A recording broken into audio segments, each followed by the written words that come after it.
తెలంగాణ అభివృద్ధికి కేంద్రం ఎంతగానో సహకరిస్తుందని అన్నారు బీజేపీ ఎంపీ డీకే అరుణ. తక్కువ సమయంలోనే రాష్ట్రంలో కాంగ్రెస్ ప్రజాభిమానం కోల్పోయిందని అన్నారు.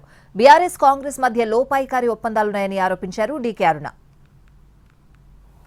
భారతీయ జనతా పార్టీ ఎదుర్కొనే శక్తి లేక ఈరోజు ప్రజల లోపల పూర్తి విశ్వాసాన్ని కోల్పోయినటువంటి కాంగ్రెస్ పార్టీ ప్రజలలో ఎక్కడ పోయినా ఏ గ్రామానికి వెళ్ళినా అరే ఇంత తొందరగా ప్రజల లోపల ఫెయిల్ అయినటువంటి ప్రభుత్వం ఎప్పుడు చూడలేనటువంటి మాటలు మనం వింటాం. దాన్ని జీర్ణించుకోలేక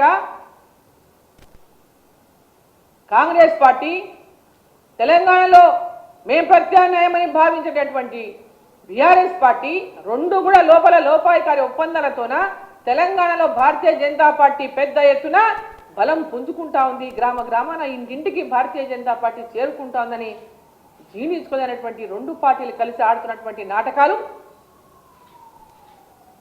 తెలంగాణ ప్రజలందరూ కూడా గమనిస్తా ఉన్నారని చెప్పి సందర్భంగా